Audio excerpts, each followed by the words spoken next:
And we're back. It's time for another Oscar season to begin. And first of all, I do want to say before we dive into the 2025/2026 Oscar season, thanks to everyone who checked out the series I did on the 10 Oscar nominees a year from 1960 to 2008. The What If series, and personally, I'm really happy to see the responses that I got there. Very, very positive for the most part. Which, of course, you're always going to get a couple people that just don't like it, but that's okay. I don't have any immediate plans to expand on that and do another upload of that. Like, I'm not going to do like from 2011 to 2020. Not really thinking about poking back into the 1950s just yet. Just because this, the 5-video series, which was, just under, if you put it all together, it's just a little under 2 hours or so of footage. On and off, it took almost 2 years to put that together. I'm not like the most tech-savvy guy when it comes to editing and all that, so it took me a while to get into the rhythm and the flow of how to put those together effectively and everything. But yeah, it was still really fun to write, and it was really fun to record it. Editing it and putting it all together, I think, was really, really fun. Capturing the clips was probably the bitch of it, though. That was the hardest part. But anyways, so thanks to everyone. Boy, I don't mean to brag about it or anything, but the subscriber base almost doubled based off of the just that series alone, which I'm extremely proud about. So many new faces around, which I'm glad, and hopefully you guys will stick around. It's going to be this kind of just instant video format, for all this. I'm not really planning on expanding like the Oscars at a Glance series into being all video with a little bit of me and then cutting with video footage of like trailers or clips when we eventually get them of the movies that'll be in contention. It's unfortunately for me, it just the time constraints and everything. I'd have to limit it to like maybe a video every like 3 weeks. I haven't really dove into what that would look like or how that would look, but just for myself, it's easier just to do it this way. I can get them shot, get them uploaded and stuff, usually in one shot. Usually. So, yeah. So I'm gonna probably stick with this format. That being said, I do have another project that I've recorded, and I'm starting to. I'm almost in the process of getting clips for it. It's not going to be exactly like the last ones. It will be something that it's going to be more. When it's released, it's going to have to be like more time specific. Like the other one, I could upload whenever. This one, it'll be just one video. But at the moment, let's see, what did I get it down to? Let's see, it was just the raw audio, not fully edited down yet. We're at like around 50 minutes, but it'll hopefully get another chunk or two cut out of there, and it'll be closer to 35 to 45 minutes. It's going to be a retrospect on a film series, and we're going to get just, kind of more or less like 2 to 3 minute reviews, more or less, of a series that's been going on. But it's something that, again, it's something more specific as far as like when it can be released. Like it can be released on a couple certain days on the calendar, a certain season, which is actually upcoming, so I probably won't have it done by then. So I don't have a firm release date on that or anything. I haven't even started getting clips for it yet. But it's probably the next thing I'll do outside of the Oscars at a Glance series and all that. But it'll come eventually. I won't say way too much. I'll kind of leave it up as a little bit of a surprise until we get it released. Otherwise, just for my stuff, it's been a kind of busy enough off season. I've actually, without getting too specific yet, I do have an outline done for another novel I want to write. I've got 2 out and a third on the way, and we'll probably talk more about that next time because I don't want to overwhelm everyone and cram all that stuff in before we jump into today's video. and cover the main topics. I don't want to have a big 30-minute preamble. Not that it's going to take that long, and when you combine this one and the next video, but yeah, there's another one I do want to write, and I'm kind of the outline is roughly 60% there. I just don't have like specifics of what's going to happen in the kind of back half of the book. But I even put fingerprints to keyboard, or whatever you want to call it, not pen to paper, but the equivalent there when you're typing. And I got the first chapter cranked out in the last couple days here, and parts of the second chapter as well. So that'll come eventually. I don't have way too much else to say about that, but it's going to be a different book than what I've put out before. But anyways, with that being said, I think we'll go ahead, we'll jump in and discuss the first leg of the early season here of the Academy Award speculation for the 25-26 season.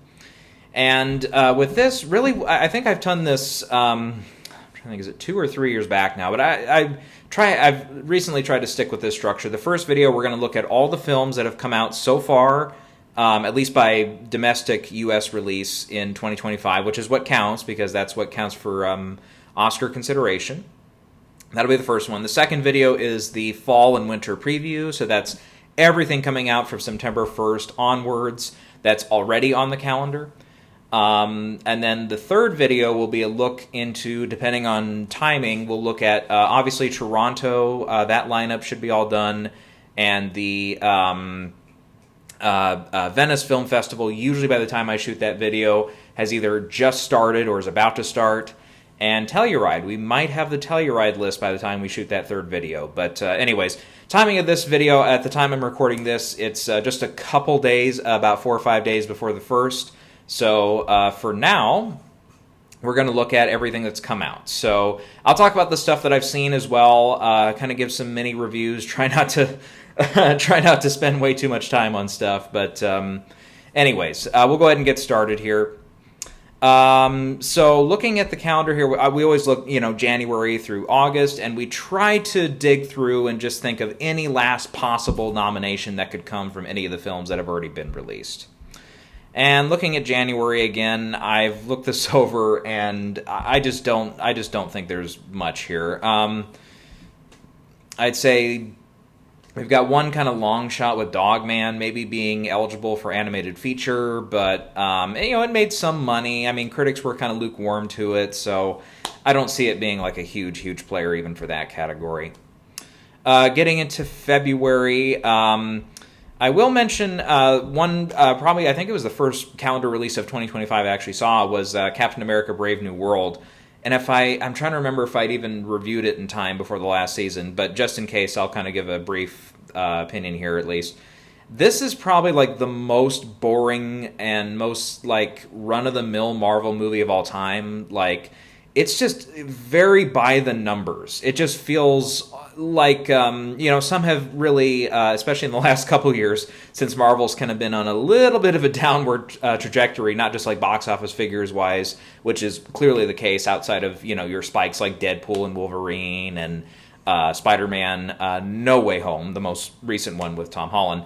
I always get those titles all fucked up in my brain. But anyways, it's also been really critically and fan reception-wise, generally it's been kind of nosing downward a little bit, with a lot of hope that both the next one, Doomsday, and Secret Wars for Avengers will kind of re-spark and rekindle the attention to Marvel and everything. But yeah, Brave New World was just dull by the numbers. There was really next to no surprises outside of all the nods to Elementals, which was a little surprising. I was like, oh, I thought they'd kind of forgotten about those, because we haven't seen like hardly any kind of a nod to them since 2021. But otherwise, I mean, yeah, it was an almost instantly forgettable movie. I mean, everyone in it, is trying. It's not like Anthony Mackie and Harrison Ford and Danny Ramirez and the others. It's not like they're not trying or anything. It's just so by the numbers and so been there, done that. It just feels like they're just, really out of steam. Like, especially when you get to like the end credit scene. The end credit scene is just so just so cryptic. It's almost like a chat GBT came up with the dialogue. It was just so standard. So I really, at the end of the day, it's a 5 out of 10, closer to a 4 out of 10 for me. It's forgettable. It doesn't feel very impactful. It just feels like kind of a filler thing. So unfortunately for Sam Wilson, I think is the character name, but Anthony Mackie, unfortunately for his first outing as the new Captain America, even though I thought, it's happened in the comics, of course, too, but it's like that progression of him going from Falcon to Captain America and stuff, I was like, yeah, I was all behind it and stuff. I've always enjoyed him as the character and stuff, but it's just, in this one, it was like, no, they just didn't know really how to handle the story or anything, so... if anything, by the way, Oscar-wise on that one, if anything, we might see it play for visual effects because Marvel tends to get 1 or sometimes 2 spots. But even then, I don't know. I mean, of the 3 they've released this year, I don't know. I mean, maybe Fantastic Four would have a better shot, even though those effects just on the surface are a little goofier in my opinion. I just didn't think they came out as well. But like the Red Hulk still looked really good in this. Some of the other effects are, pretty standard, but I don't know. Thunderbolts I felt like was a lot more like practical, less, visual effects that like stick out in your brain, So I don't think that one would get in, but anyhow. Next one we'll talk about Bong Joon-ho's long-awaited follow-up to Parasite, his next film. Mickey 17, I've not seen this one, but I've heard a couple people saw it, and they were really not enjoying it. Really didn't. I mean, they got the story and stuff, but they just didn't particularly care for where it went or anything. With that one, it's got a big budget. It's maybe a player for visual effects, maybe the sound category, maybe the design categories, maybe because of the futuristic stuff and the kind of blank planet or whatever they're working on or whatever. Maybe the effects teams and stuff might like it, but I don't know. I don't think that one's really going to play for very much, and it's kind of been already forgotten here in the 5 months since it's been released. Let's see, looking through March otherwise here. Yeah, I was going to say maybe something with like the movie Black Bag, because it's Soderbergh, who's been nominated in the past and stuff. And won, as I recall, for Traffic. Yeah, that's right. I don't know. That one, again, it just kind of came and went. Didn't make a lot of money. Great critical reviews and everything, but I just don't think there was a lot of excitement around the movie. Let's see. Otherwise, maybe Snow White for visual effects, another Disney film. That one I didn't see either, but God, there were a lot of people that just did, kind of hate reviewing on the movie, which I don't know. Maybe, maybe that's just because they were in the mood and stuff, because they didn't like the cast and everything, but I don't know. I just, again, that's another one that just kind of came and went. So maybe like costume design at the end of the day, because some of these Disney remakes have done well in those categories. Maybe production design, visual effects. But other than that, I'm not really sensing a lot of momentum behind Snow White. Let's see. Then we get to April. I haven't seen the movie, so I'm not going to, whatever, but like Minecraft movie, I don't know what it could be up for, but I know it's one of the bigger grossers of the year, so we'll name drop it. But I just don't know where you're going to put, where you're going to give that movie its flowers as far as like what kind of award it could be up for. Maybe visual effects, but even then, I think we'll have a lot better options when we get to the end of the year and stuff. Some more recent releases here coming down the pike.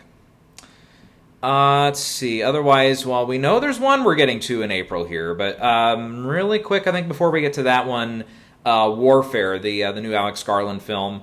I didn't see this one either. I really, a lot of stuff when I saw the previews for it and stuff through the spring here. I just wasn't really that engaged in getting into the theater this spring. So I was like, yeah, it was a while in between theatrical viewings and stuff for me there in the spring. But yeah, Warfare I didn't see either. I think A24. I have to remind myself here. They've got 1 or 2 films on the horizon here that I think they're going to want to put some more attention into. Yeah, and Alex Garland, I mean, he doesn't really have like a great trajectory at the Oscars. Yeah, sure, we saw Ex Machina get nominated for a few things and actually surprise won in visual effects. But since then, like, Annihilation didn't get anything. His one last year, Civil War, didn't get very much. So, yeah, through the season at least. But, yeah. All right, now we get to the big player here, Sinners. Ryan Coogler's Sinners. Funny enough, if you look back on my video from last March, right after Anora won Best Picture, we didn't even mention Sinners. Yep, that's an egg on my head. Didn't even pay attention to it. Now, I'll tell you why. Because at the time, just the previews and stuff we were saying, I was like, oh, it's going to be a little too genre for the Academy and stuff. And I'm like, even after seeing it, I'm like, what the hell? What kind of excuse is that? This is an Academy that just picked Anora over all the other films from last year. Not that Anora was, again, like a huge surprise by any means, but let's just say it's a movie that, if it was made 30, 40 years ago, it would have gotten nominated for actress. It would have gotten nominated probably for screenplay. Probably not much else. Maybe editing it could have snuck into, but it's like it just wasn't really the type of Best Picture nominee that we were used to seeing for so long and everything. But now with Sinners, I hate to say it, but I think if you were not a fan of Anora winning Best Picture, you have to fear Sinners. Because I think Sinners, not only is this, I won't say far and away the best picture I've seen all year, it is the best film I've seen all year so far, but this is just, it's very, very good at what it does, in that it doesn't really come out and just say, oh, we're vampires. It waits till about roughly the 50-minute mark, almost the hour mark, before we kind of start getting into that territory. And I think, unfortunately, a lot of other people agree with this, so I'm not, breaking any new ground when I say it, but all the stuff that happens before the vampire stuff, and definitely the stuff that happens after the vampire stuff in the movie, I think is almost fivefold more interesting than what we get with the vampires. Because the vampires are still cool. It's still an interesting story and everything. And it's, an interesting take on them and everything. It's like, it's not, groundbreaking in that respect. What we saw before and after, though, that was pretty cool. The sequence has to be the big musical sequence, right? When they go through the kind of ages of song and everything, and how it's, gone from very basic things to Jimi Hendrix and stuff that's past the timing of the movie and stuff. I just absolutely was bowled over by this movie. I thought it was tremendous. Coogler continues to show that he's a director that really knows what he's doing behind the camera and can really create some great, great stories. Michael B. Jordan is fantastic. He's almost, right now at least, even though Best Actor, if we look ahead, not that we're there yet, but God, Best Actor could be really, really stacked if a lot of these movies really hit. But I think Michael B. Jordan can get his first nomination this year. I think Miles Canton can get nominated. I think Delroy Lindo has a shot to get nominated. I think in supporting actress, let me make sure I grab the right actress here, but the one that plays one of, because Michael B. Jordan, I guess, minor spoiler, plays twins in the movie. But it's one of his love interests. Haley Steinfeld is good in it, but I don't think it's quite like an Academy Award level performance. Like she doesn't, I don't think, quite get enough scenes before her character goes down the path that she does. Because at that point I'm like, yeah, I don't really think that's what the Academy's going to nominate. But I'll see if I pronounce her name correctly, because I've not heard it verbally yet. But Wunmi Mosaku, who plays the other love interest, I could totally see her getting in. Absolutely. So this is looking at maybe 2 or 3 nominations in the acting categories. Director and picture, I think, are in. This thing is probably looking at double digits, because the score, I think, is going to be in. Costume design and production design naturally can get in. The new casting category, totally this can get in for that. We haven't even gotten to a couple other things. Like, this might be a player maybe even for visual effects, sound, cinematography, definitely, editing. So yeah, this thing really has a shot at getting into double-digit categories for sure. And yeah, even though, yeah, it is, something that, again, if this had come out 15, 20 years ago, it would have been the cool movie that doesn't get the Best Picture nomination, but still garners a bunch of attention and stuff, and gets, maybe an acting category or 2, maybe screenplay. Yeah, we didn't mention screenplay. It's probably in for screenplay too. But it can't crack director. It can't crack Best Picture. It can't quite crack, some of the other categories. But no, this thing really does have a shot at getting into the double digits, and I think it almost easily will at this rate. Again, we've yet to see the competition. Again, I don't want to get way too far ahead of myself here because I haven't really like fully gauged like, okay, where do I see like some other big hitters this year that are already on the calendar? So movies like, we'll just take a shot here, like the Springsteen movie as one of them as an example, or Jay Kelly, which is probably going to be Netflix's big player this year. Stuff like that. Wicked is probably one of the other big ones. It's like, okay, maybe Wicked right now we can say that's got a shot at double-digit nominations. Again, we won't go way too far here, but like Hamnet, for example, which we just saw a trailer released, I think it was today. Christ, that movie looks like it's going to be good. I don't know if that one will crack double digits, but it's like, yeah, we can see like maybe one or two other films are going to have a possibility at cracking the double-digit mark, but Sinners, man... Sinners looks like it's going to be right up there. I love the movie. It's easily, like, this is a 10 out of 10 for me. I think it's going to be one of the best, like, it's going to be hard to top this movie this year. Tremendous. I've only seen it the one time, but I will definitely be watching it a few times here. It's great. It's absolutely great. If you're still sitting on your ass, you haven't seen Sinners, go see Sinners, please. It's phenomenal. Let's see, we'll keep going here. Nothing else in April there. Getting into May, Thunderbolts I saw. It's an 8 out of 10 for me. It was, it's also another movie in the Marvel-verse that's kind of, a little bit been there, done that. It does feel like a kind of more or less version of Suicide Squad, but, maybe done a little bit better. And I think with this one, too, I just don't know, again, where this is going to be like a huge Oscar player. Like maybe the sound category. Again, I feel like most of the stuff in it that, effects-wise and stuff, a lot of it feels like it's practically done and stuff. I just don't really see where that one's going to get a bunch of love. So, I like the movie just fine. It had its moments for sure where it was, okay, one or two parts didn't work, but then other parts did. The chemistry between the heroes and stuff, or heroes, because they're kind of, a lot of them are really kind of more anti-heroes or assassin character types. That worked. I think that was pretty good. And we know almost all these characters are going to be in the next Avengers film, and I'm kind of interested to see how they kind of bounce off the other Avengers and stuff. So, I don't know, it's an 8 out of 10. I don't really think it's got high Oscar prospects, but I was entertained while watching it, and that's kind of, at the end of the day, that's the least you can do. Let's see, getting further into May. We'll go ahead and we'll go over the Memorial Day releases. Lilo and Stitch, I don't know if it's going to be up for much. I haven't seen it, but I don't know. I just kind of, with the Disney live-action remakes, I kind of got sick and tired of them, so...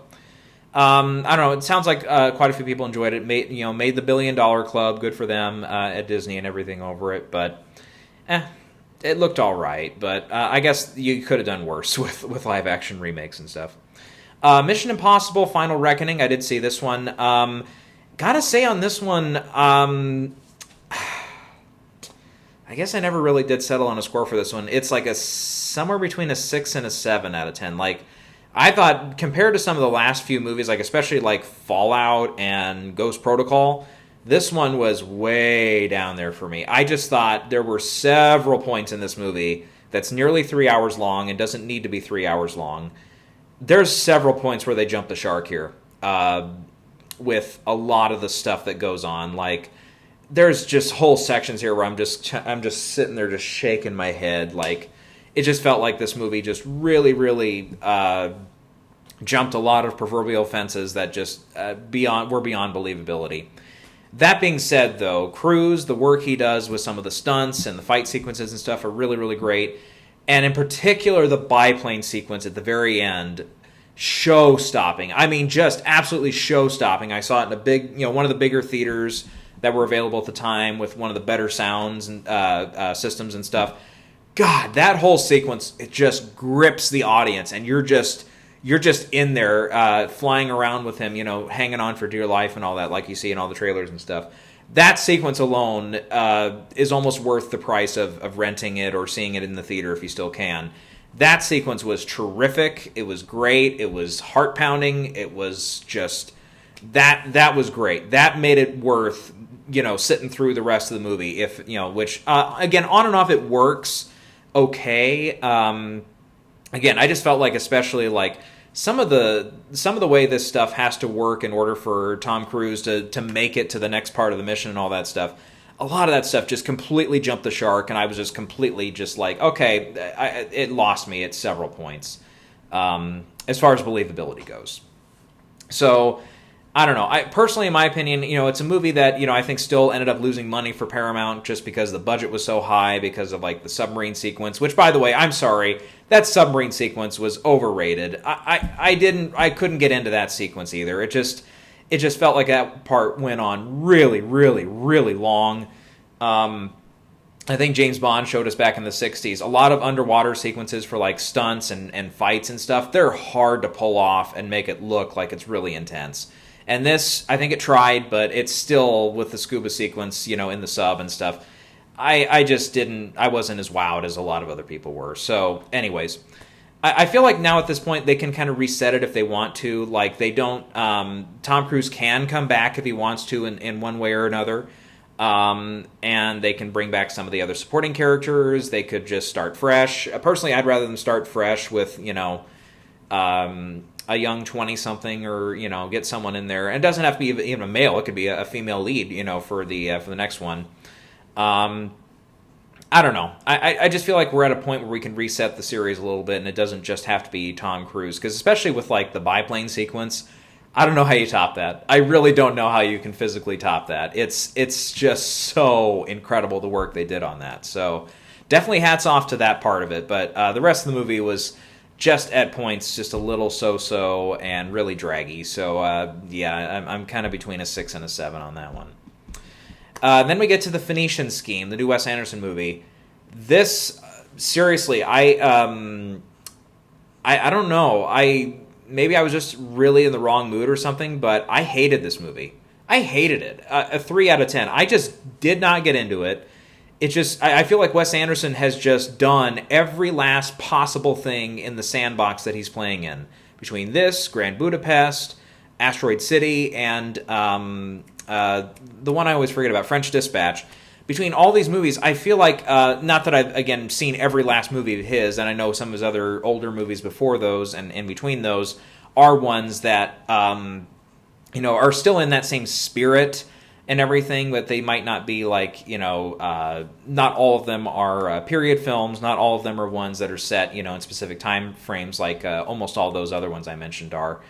Or actually, no, all of them are. Yeah, Grand Budapest, yep, they're all set in the past and stuff. But yeah, I just feel like Wes Anderson at this point, he's just really treading water with this style of filmmaking, and Phoenician Scheme in particular just reaches the point where I'm like, okay, I just think we've reached the point here where it's like, okay, it's no longer fun. Now it's just kind of a chore to sit through these movies. This one in particular didn't really add anything for me. I couldn't get into any of the characters. I couldn't really care about where the story was going, who the characters were.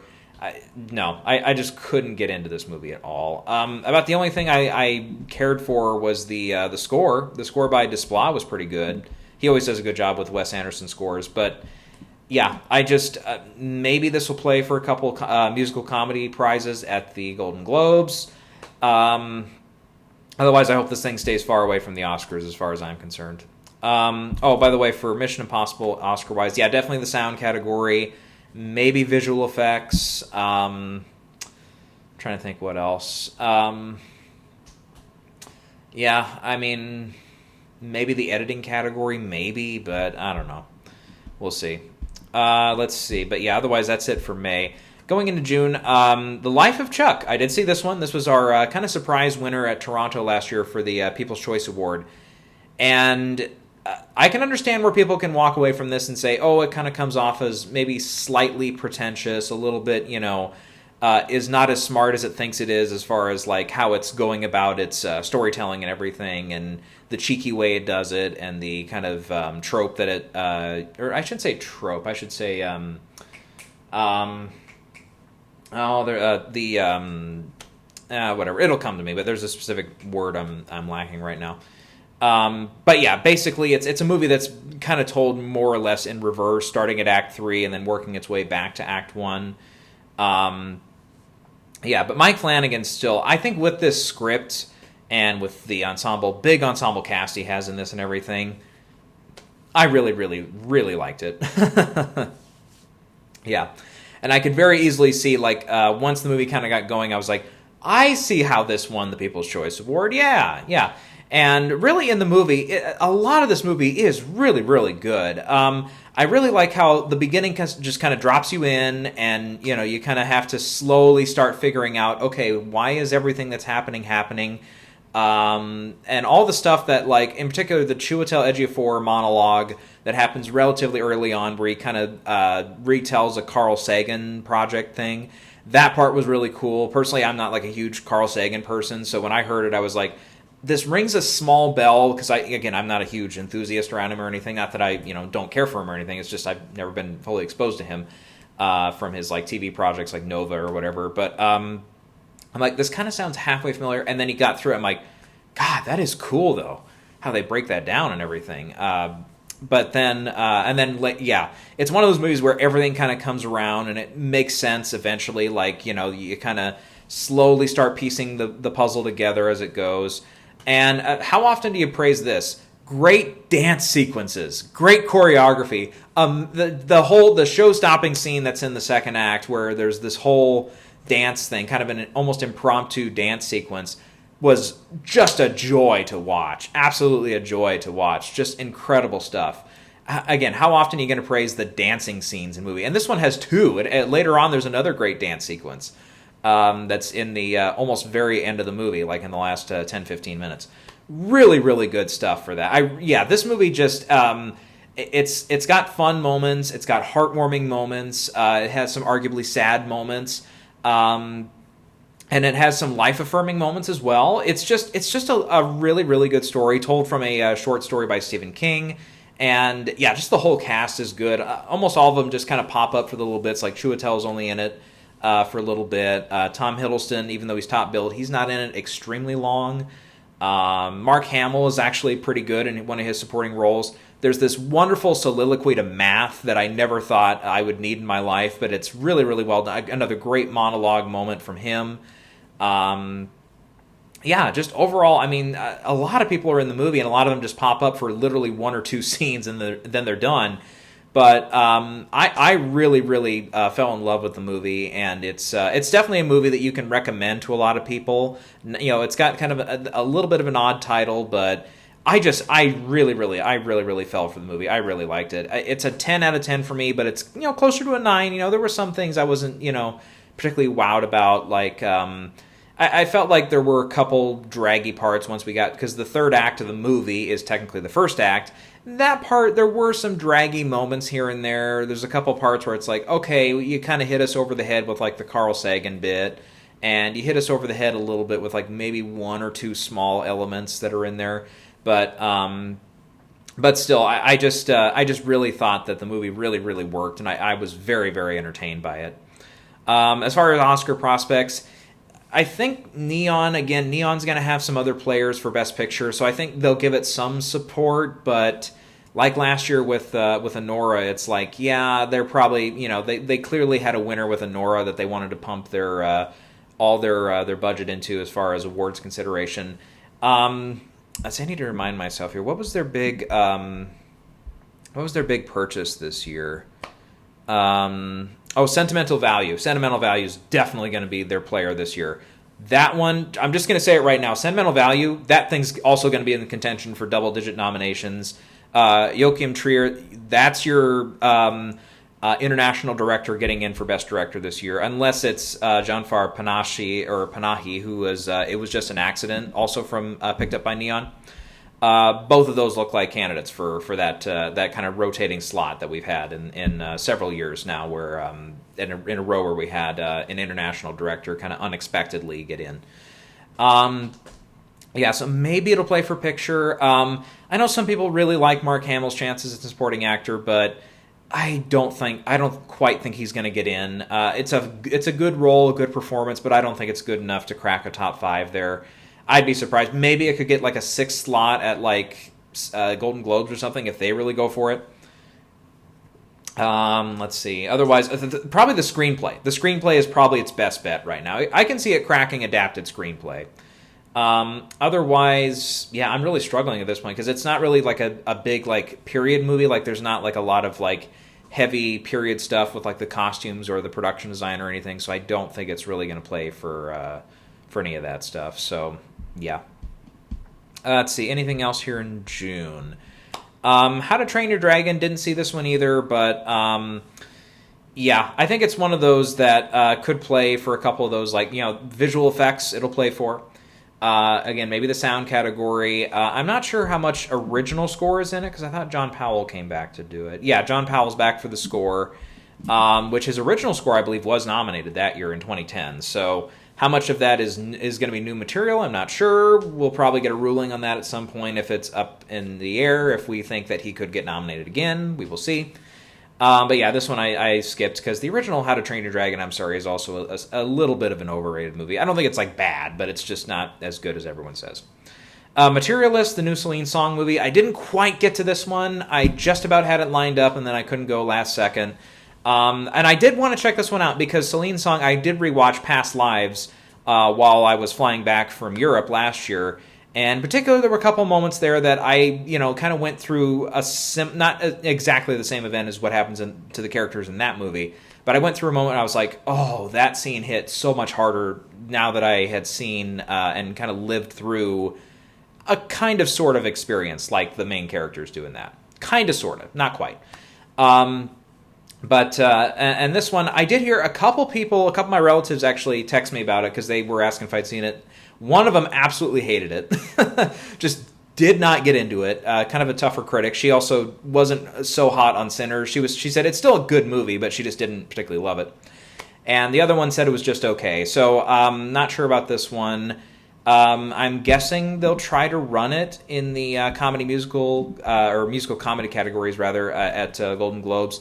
Maybe it could play for one or two of the acting categories, or maybe picture for musical or comedy. But I don't know. I don't have a lot of high aspects for that one. Elio, also in June, could play for animated feature. It didn't make its money back. So not to say that again. That's the end all be all of these, but I don't know. Pixar, they've had their ups and downs here in the last few years. This seems to be a little bit of a down for them. Let's see, getting to the end of June, we had F1, the new Brad Pitt movie with Formula One racing and everything. I didn't see this one either. I was kind of on the fence about seeing it, and after the reviews were, still good, but not like great, I was like, yeah, and I looked at the runtime, it was, again, over 2.5 hours. I'm like, I think I'll skip it. Just because, Top Gun Maverick, it's a lot of the same crew made this one. And I still like that movie, but I still say, like, I wouldn't have nominated it for, definitely not for picture, or for, I can see it getting in for picture, that's fine. Personally, I probably wouldn't have nominated it for that. I definitely would not have nominated it for screenplay. Oh, I don't know how they arrived at, the writer's branch liked that movie enough to get it in for screenplay, but Jesus Christ. Anyways, but yeah, with F1, definitely look for this one to play kind of a sneaky role in maybe the visual effects category. The film editing category it'll be in play for. Definitely the sound category it'll be in play for. I don't know if it'll get much more than that. We'll see. Otherwise, I think that'll do it for June. Getting into July, Jurassic World Rebirth, also did not see this one. Visual effects, sound, those kind of traditional kind of roles, yeah, it could play for, but I don't know. Even though it's made a lot of money, getting close to, I think it's like almost 850 million worldwide now, with some of the international markets still coming in pretty strong. I don't know. Just I think I'm done with the dinosaurs after not the last Jurassic World before that one, because that was Dominion, I think, which had all the OG cast members come back. The one before that is what ruined it for me. That was Fallen Kingdom, I think. God, that movie blew ass. That movie was awful. Okay, speaking of awful, Superman. Okay, I tricked you. It's not awful, but I can't recommend it. I was extremely mixed on Superman. I was very mixed on the trailers as well. And once I sat down and watched the movie, I was like, okay, parts of this do work. like, I really do. Again, one thing I kind of saw once the second and I think third trailers were out, David Cornsweet and Rachel Brosnahan, I think, do have chemistry together. And in particular, there's the whole scene, which they show a lot of in the trailer, where there's the kind of interview that goes back and forth between Superman and Lois Lane. Those scenes work. And the movie does bring in a lot of cool ideas, James Gunn writing and directing this one, of, okay, Superman in today's world, where it's like, okay, where would he align politically? What would he do that would make politicians nervous? And the look of, going into an occupied country and saving it from a possible, neighboring country that really, could be very, very antagonistic against him and stuff. And, even though maybe that more antagonistic country is maybe more of an American ally, definitely reminds us of a certain struggle that's going on right now, right? And I was like, oh, it's pro-Palestine. Which is, okay, you can be pro-Palestine, that's fine. But anyways, that's neither here nor there, and I'm not going to get into a political debate right now, but the movie does seem to be pro-Palestine, I'm just going to say it. For its faults or for its benefits. So take that what you will. Anyways, for this movie, though, that stuff I was in for, and that stuff I'm like, okay, this is a different take on Superman. This is something we don't traditionally see, all the older movies doing. Like, arguably, maybe Superman 4, The Quest for Peace, everyone that hated that one, yeah, I'm with you as well, but maybe that one got kind of close to it, but that was just Superman making a lot of speechy moments and kind of speaking at people rather than speaking on behalf of them. This one, at least, when Superman does have a speech kind of toward the end, yes, that moment I thought was great, and that moment I thought the speech was actually very impactful and stuff. But as far as other stuff in the movie that I was mixed on, can we talk about the cameo that happens very early in the movie, playing a very important role in the Superman universe, and what that character and the other character that goes with him, what they do, and what, the whole, and again, I guess I'll try to be as vague as possible because it is something of a spoiler, but the whole thing of a certain set of Superman's parents, we'll leave it at that. And I think the people that have seen the movie definitely know what I'm talking about. But a certain set of Superman's parents, because as you know, Superman has 2 sets of parents and everything. Everything that happened with that, I was expecting the other shoe to drop. And I was like, okay, we know at some point that what happened with that, we know that's not true. We know that someone is behind this. We know that an enemy of Superman is behind this. And I won't say whether or not that shoe drops, but the fact that, how it dropped or when it dropped and all that, I was astonished. And I was like, oh, so this is what they're doing with this. I was like, okay, well, that was just a big middle finger to a lot of Superman fans, I'm sure. It was like, what? I don't know what your take was on that. This is Superman. It's like, it was a very, very strange turn. And I, personally, it's like from that point, I was like, okay, but we know that this is not true. And I won't say if they share that, yes, this is fabricated and that someone else is behind it, or if they don't ever come back to it.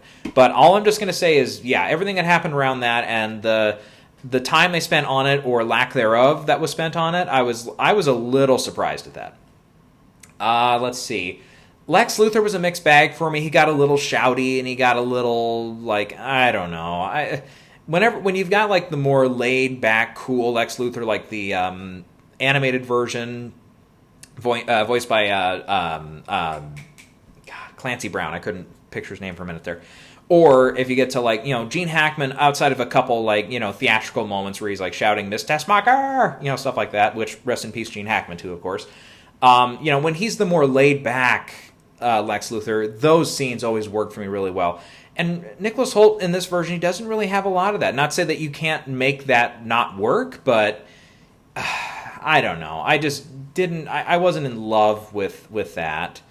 I did like, and maybe just because I'm not as overly familiar with the characters, but the trio of other heroes that pop up once in a while, those characters I liked, and I liked their dynamics, and I liked particularly Nathan Fillion as the version of Green Lantern and stuff. I was like, okay, I was on board for that. I was like, that's kind of cool. That's kind of, they're kind of good comic relief foils at times too, and I did appreciate that part. Hated Crypto. I knew I was going to hate Crypto. That dog looked fake as hell. I'm a dog person, but still, no.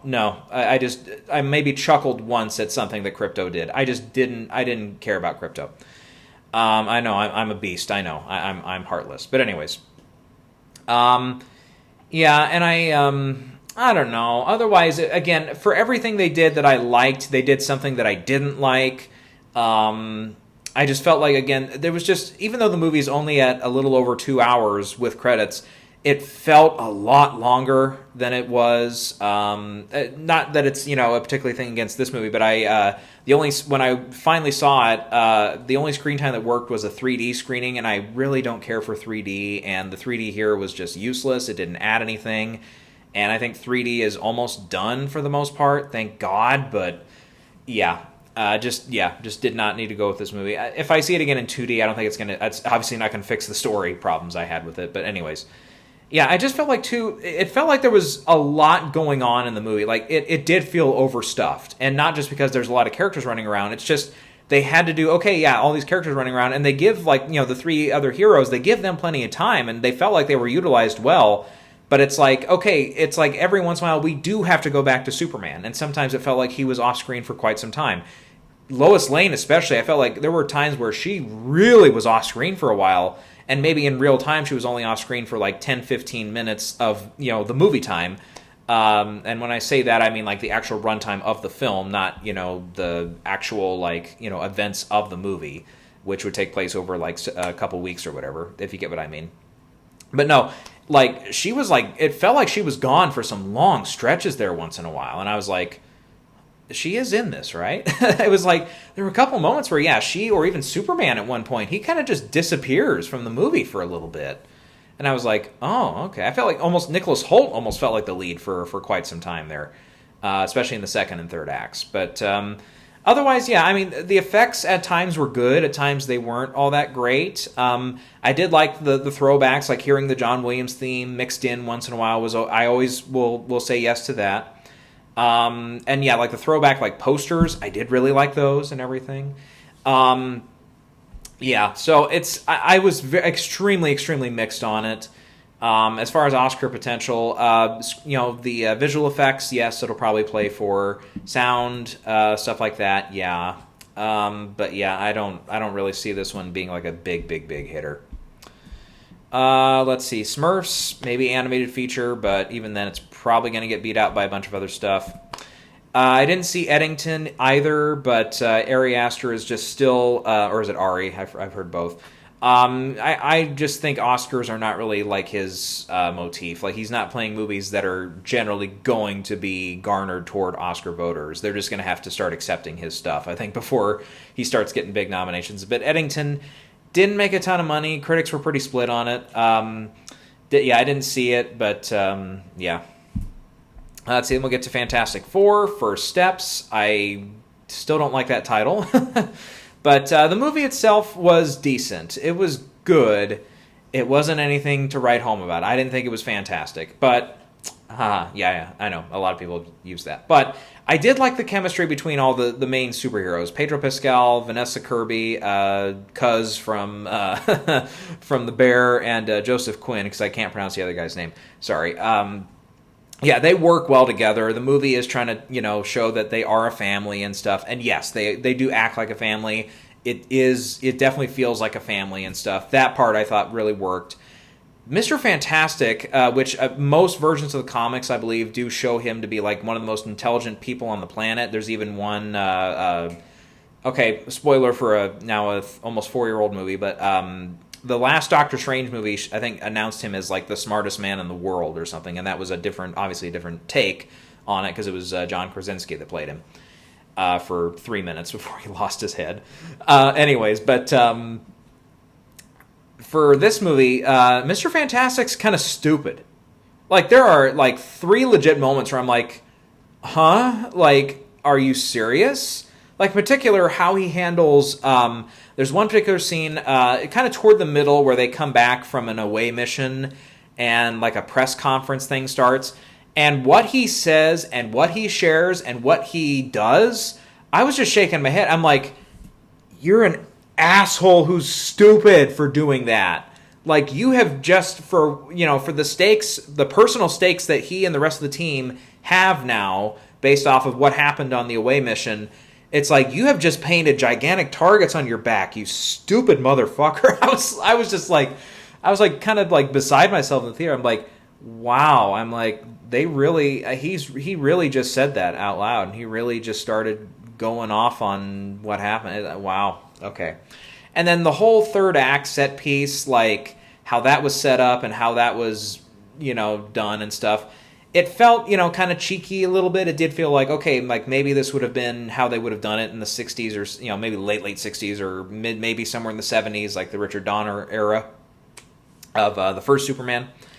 And I don't know, just for today, yeah, it definitely didn't work. Yeah, his plan at the end and everything, it was like, yeah, that was pretty stupid. Not to, and again, not to get into spoilers. We won't go too far into spoilers, but yeah. Just that whole thing. I was like, yeah, Mr. Fantastic is kind of stupid, but otherwise, yeah, the effects were ranging from okay, decent to okay, that looks really sloppy. Like, it looked like they kind of finished it in a hurry, which I don't know if that's the true, if that's the behind the scenes thing or not, but yeah, I don't know. Also, I don't think the movie was as funny as it thought it was. Like, there's definitely moments where it's being more lighthearted and it's being more kind of in that way. And I don't know. There weren't, I was in actually for, not that I see movies like all the time in non-packed theaters, but this was the first time in a while I'd seen one with a packed theater. And there weren't a lot of like laugh out loud where the whole audience was laughing along with the movie kind of moments. And the movie, I think, tried to have like 4 or 5 of those moments, and it didn't even have one.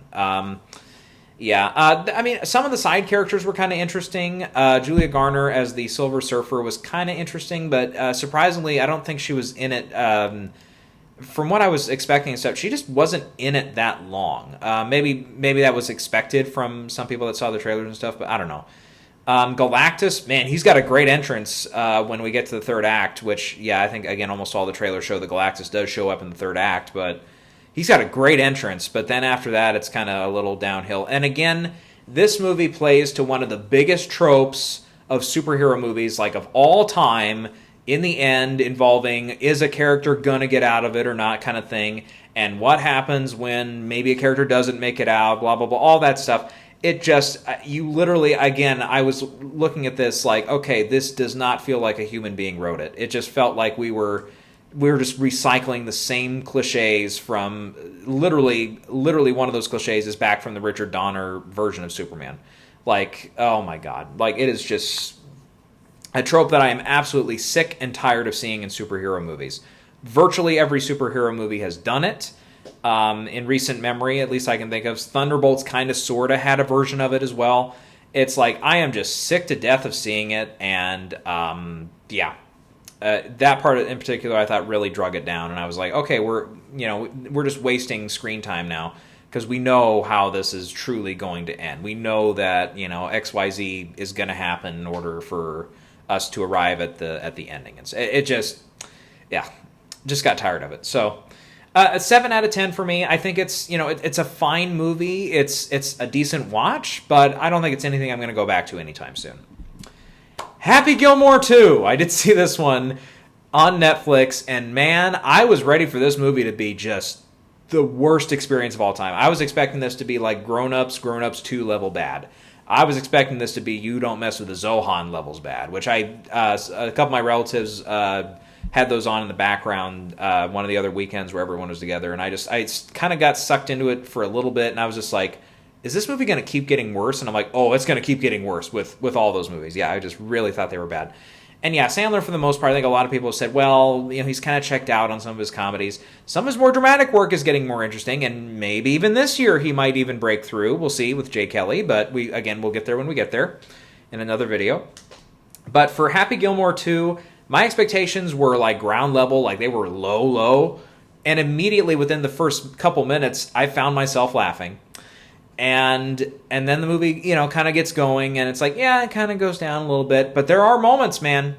There are moments that are genuinely funny. And I genuinely had a good time watching Happy Gilmore 2. If you had told me that a few months ago, I would have been like, well, I really hope so. Because, yeah, I mean, not to go way too far into it, because I feel like we are still running over a little bit more than I wanted to today, but the original Happy Gilmore, to my immediate family and my extended family, it's not just a movie, it's an institution. We were all raised on it. I was born just a few months before it came out, but we all saw it on video and on cassette and stuff. And virtually all of us together as a family, we can almost like recite the entire movie start to finish. Like we know all the classic lines.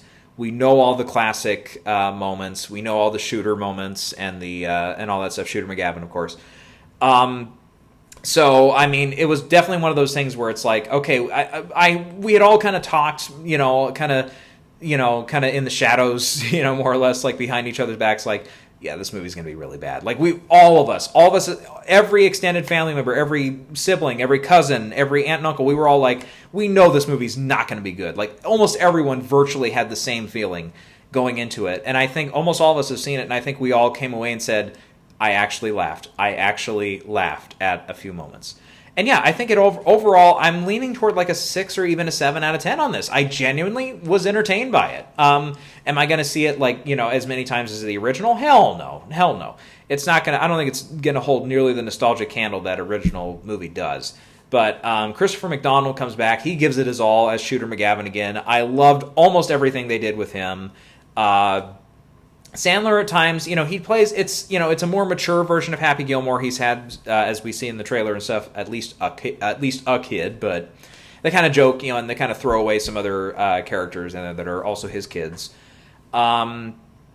Otherwise, Ben Stiller was one of those roles I was like, I didn't really, he didn't really add very much to it. Some of the deep fake or AI stuff they did with trying to de-age characters, which I think, again, I want to say a lot of it was deep fake, but it looked bad enough that it looked like it was AI, and I was like, oh, some of that stuff did not look great. In particular, some of the very last shots, which again kind of tend back to the very ending of the first movie with, hey, Happy, nice jacket, where you see Chubbs, waving down at him from heaven and stuff. This movie has a version of that at the very end with certain characters showing back up, and I was like, oh, they all look like crap. I was like, is this AI? Is it seriously AI? It looks that bad. But I think it was more, again, deep fakes. Let's see, who else was in? Julie Bowen, her stuff is pretty brief. I was hoping she would have more to do, but yeah, for what she gets, she makes it count, and I'm sure she was glad to be back on set with everyone. The Sandler kids were fine. They weren't given like huge roles or anything just yet. But my God, we gotta talk about all the cameos, don't we? My Lord, this movie is chocked full of cameos. It's as stuffed as a Thanksgiving turkey on hiatus. That doesn't make sense. That's about as funny as one of the other jokes from the movie. But anyways, but yeah, it was like all the people that show up. Now, all the professional golfers, which I actually, once they started naming, I'm like, oh, I actually know who that is. The Scotty Scheffler, he gets one of the funniest parts of the movie is involving Scotty Scheffler and a certain joke to something that happened in his real life. And it was one of those things, I'm not like I don't even know who the hell they play for. Whatever pro league they're in or whatever for golf. I'm not a huge fan of it. I don't know hardly jack shit about that world. But even I knew like the inside joke they were telling about Scotty. I was like, I laughed my ass off at that part. That part cracked me the hell up. But yeah, all the real life golfers that were in it, both the modern ones and the legendary ones that show up, basically playing themselves older, as older retired golfers. All of them were fun, and either whether they were big role or small role, they had looked like they were having fun. Let's see who else. It's fun to see even Kevin Nealon back, and his bit was kind of funny. I will say the return of the caddy from the first movie.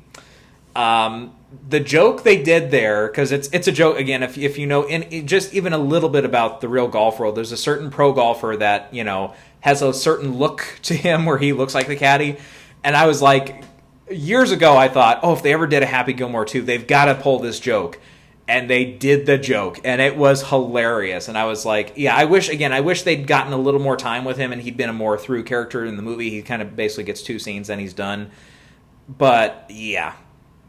That part I thought was really, really a really good laugh for me. But yeah, I mean, there's a lot of the rest of the cameos for the most part are kind of pointless. I mean, like Travis Kelce shows up, which, by the way, the day I'm recording this is the day they announced the big engagement, so that's been eating up all the news cycles today. But anyhow, yeah, he shows up. It's basically pointless. He doesn't really do much. The three golfers, I know some of them are, like, Margaret Qualley is one of them and stuff. It's like, okay, yeah, they show up. They don't really add much. John Lovitz is there, too. Yeah, I forgot John Lovitz was in it. It's like, yeah, I don't know. It just feels like, again, a lot of it is just doesn't really add up to much. Which it's a cameo. It's like, okay, if it's in there, it's in there. But I don't know. It's not, this is Happy Gilmore too. It might maybe play for a couple musical comedy Golden Globe categories. It's not going to be a big Oscar player by any means. But I had to mention it just because I am such a super fan of the original movie, and again, it is not just a movie, it's an institution to our extended family and stuff. So, yeah. But yeah, it's somewhere between a 6 and a 7 out of 10 for me on that one. Let's see, what else? The most recent movie I've seen, but I think we'll talk about probably just one more after this, is The Naked Gun. I did watch this one, and we talked about it in the Oscar night video where we were talking about, okay, stuff coming out in 2025 that we were kind of looking forward to or might be an Oscar player already and stuff.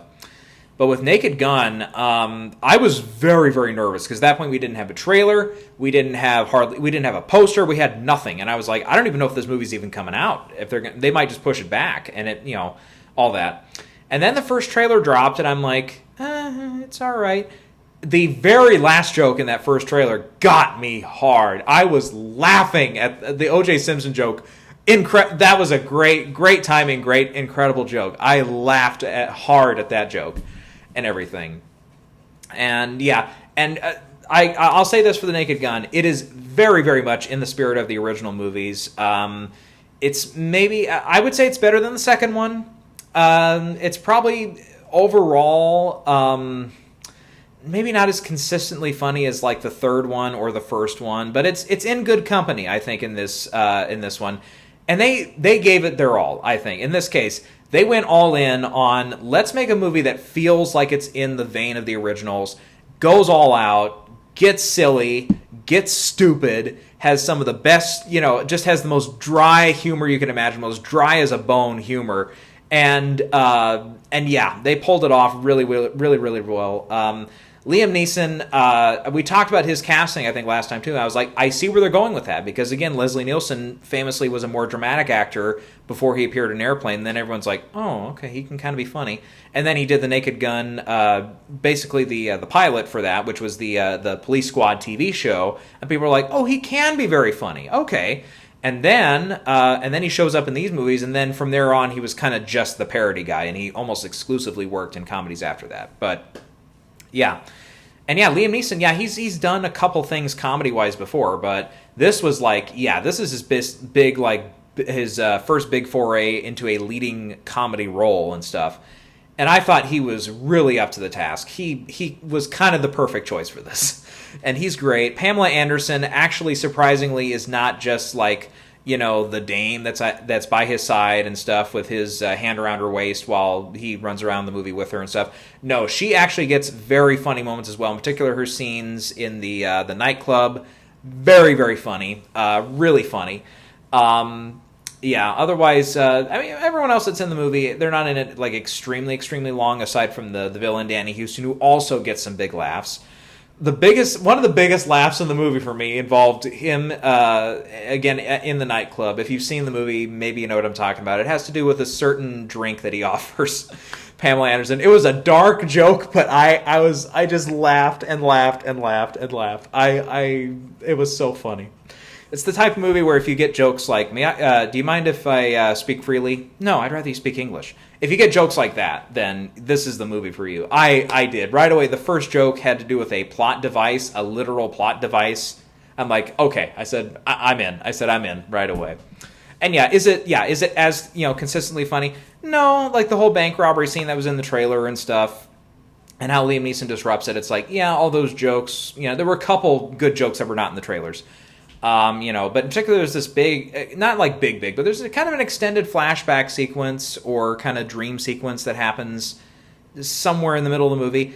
I didn't think that was extremely funny. I get where they were going with it and stuff, but I just didn't really find it all that funny. But yeah, there's definitely some big laughs in this movie. I think I'm about like an 8 out of 10, close to a 9, but probably about an 8 out of 10 on this one. Yeah, it just, again, it sits really well on the shelf, I think, with those other Naked Gun movies. It fits in pretty well. It is funny.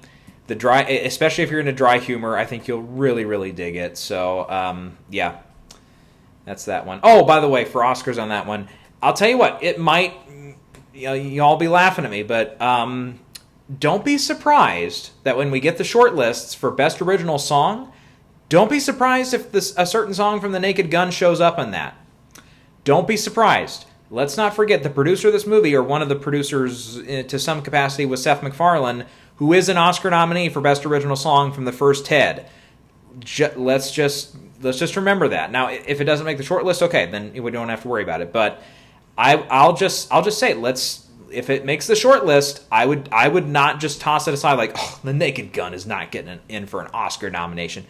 We'll see. Original song, maybe. Otherwise, yes, I would not mind this getting in for like Best Actor, Comedy Musical, Best Actress, and Best Picture at the Golden Globes. I think it could make nominations there. I don't know if it'll get much else this year, but aside from maybe Original Song, but yeah, that was that one. Otherwise, I did have some people I know that just got out of Weapons here a few days ago. They really liked it. They were the ones that kind of put it on my radar. I wasn't sure about the movie or anything.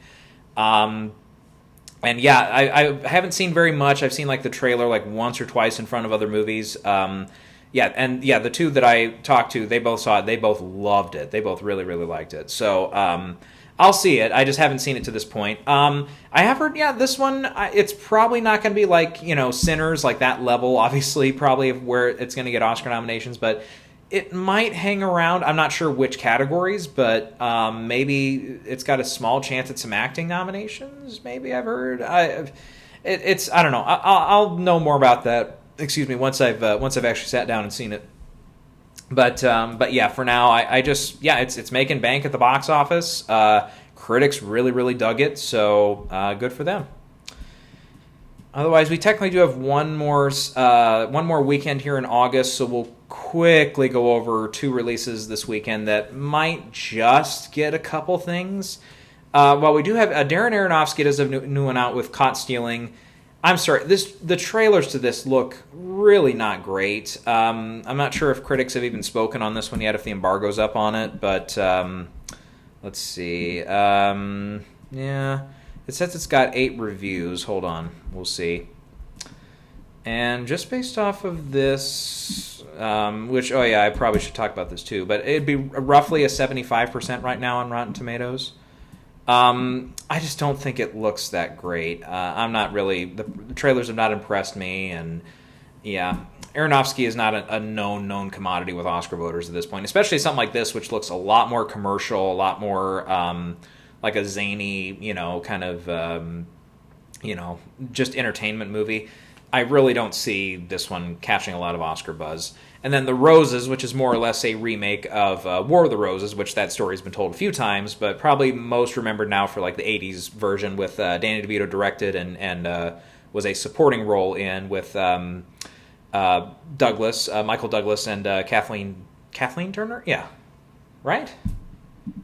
Am I an idiot? It's Kathleen Turner, right? Yeah, okay. Thought I was messing up her name, but yeah. Anyways, more or less a new version of that. And it's from the director Jay Roach, who's done a few things, and Tony McNamara, who was Oscar nominated a few years ago for writing Poor Things. The trailers have been okay. I personally am probably not going to see this one either, but as of right now, it's in like the 65% range on Rotten Tomatoes off of, at this point, what's it been, almost just a little over 50 reviews now. I don't know. Personally, I'm probably not going to see this one either, but maybe it plays for a couple of those musical comedy categories at the Globes. I don't see it really, again, catching a lot of fire after that, but yeah.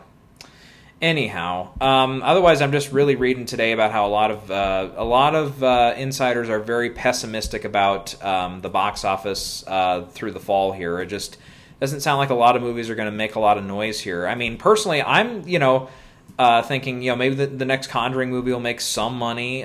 Some people turn out as they always do for the Downton Abbey movie. I think some of us will definitely see the new PTA movie, One Battle After Another. Again, we'll get more into like this stuff in the next video here, but yeah, I mean, Tron Ares is probably going to lose money for Disney at this point. It just doesn't seem like there's a lot of buzz behind it, especially with some of the questionable behavior, I guess, by Jared Leto and some accusations that have come out against him since that movie is wrapped. I'm not sure if that's going to like totally sink the movie, but it definitely seems like it might be a movie that depending on the circumstances, we'll see. But I think Jared Leto will do some press, but he might not be able to do a lot of press. That'll probably still make it'll get some money at the box office, but I doubt it's going to make money back. Mortal Kombat 2 will make some money, depending on how wide Springsteen goes. That one should make some money because it is several recognizable stars, and it is a known big subject matter in Bruce Springsteen, of course. So that one, I mean, it might even I'd say it's probably angling to do even better than Complete Unknown did last year, which I think kind of built up to, what was it, like a $70-80 million haul here in the States? I forget. It might have done a little better than that. Let me see. Yeah, $75 million here in the States. So I can see Springsteen matching that, or maybe even going a little higher if fans get excited for it. But yeah, obviously when we get closer to like Wicked will make bank. Zootopia 2, that's going to make bank. We've got another Avatar movie coming out. That's going to make bank, especially the worldwide box office on that one. So the theaters will do fine, but it's just, yeah, maybe the next few weeks they won't have very much business, But anyways, one other quick thing I do want to bring up here right before we're done for this video. I know I'm probably preaching to the choir here, but one thing that I really used to really, I mean, it wasn't like the end-all be-all for me as far as like where I was positioning Oscar contenders, but one thing that was really, really nice to have, and now we don't have it anymore, is your average rating on Rotten Tomatoes. I have looked several times. I've been like, okay, maybe I'm just a dumbass who just can't find it now, because it used to be like right there displayed. Then they made it so you had to click on a couple things to get to it, and now it's just not there. Now they're just not calculating it. And in my opinion, this is just a dumb thing to do, and it really shows that the people that are behind this website and stuff, they're really almost getting into, I don't want to say nefarious territory, but maybe for lack of a better word, nefarious territory, because everyone, just the layperson that doesn't use Rotten Tomatoes on a daily basis, they're going to look at the number that appears with a movie, like their rating. Right now, like we've got Weapons at 94% on Rotten Tomatoes, and they're going to say, oh, that means 94% of the movie's good. No, that's not it. It's an aggregator. That's what that number means. It just means 94% of critics recommend the movie. And the average rating, I thought, was always not even close to the whatever the tomato meter was at. The average rating was the most important thing about that, because that shows you, okay, maybe 94% of critics like this, but if all those 94% of critics only give the movie an average of like 6 out of 10, that means, okay, a lot of them like it, but they don't love it. So if you go in with the mindset of, oh, 94% of the movie's good, therefore it must be an instant classic, and then you walk out and you get all pissed off and you don't go see a movie for a long time, it's like, no, that's not what Rotten Tomatoes is there for.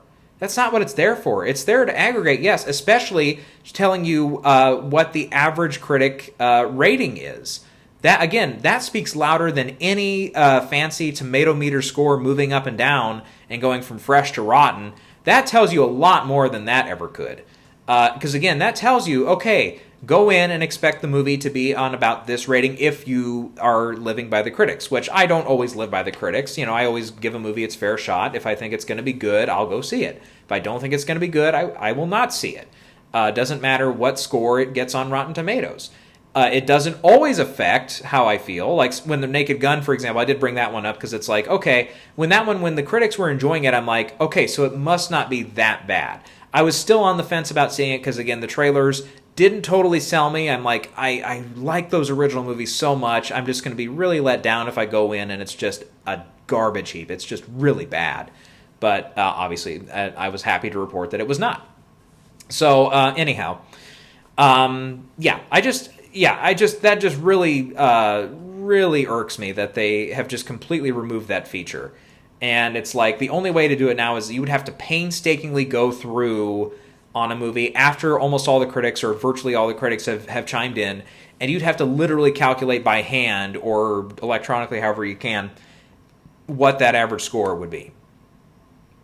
And that's just a sad commentary on the fact that, the more, upfront stuff, as is the story with a lot of marketing things, unfortunately, the upfront stuff and the flashy stuff, like your tomato meter score and stuff, that wins out over the more important stuff.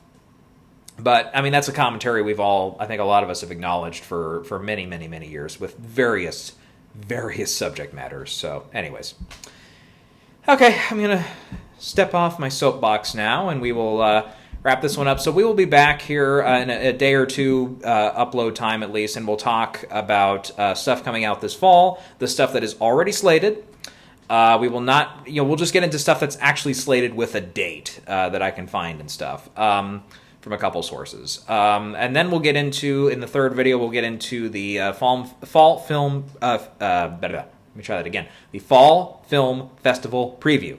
And we'll get into stuff that, again, playing at the Toronto International Film Festival. If we have the Telluride schedule by the time I record that, we'll talk that, of course. And we'll talk about Venice, as it's, at that time, likely will have started. So, all right. So that's all I got for now. And we will be back here in a couple days, and we will keep talking more Oscar stuff.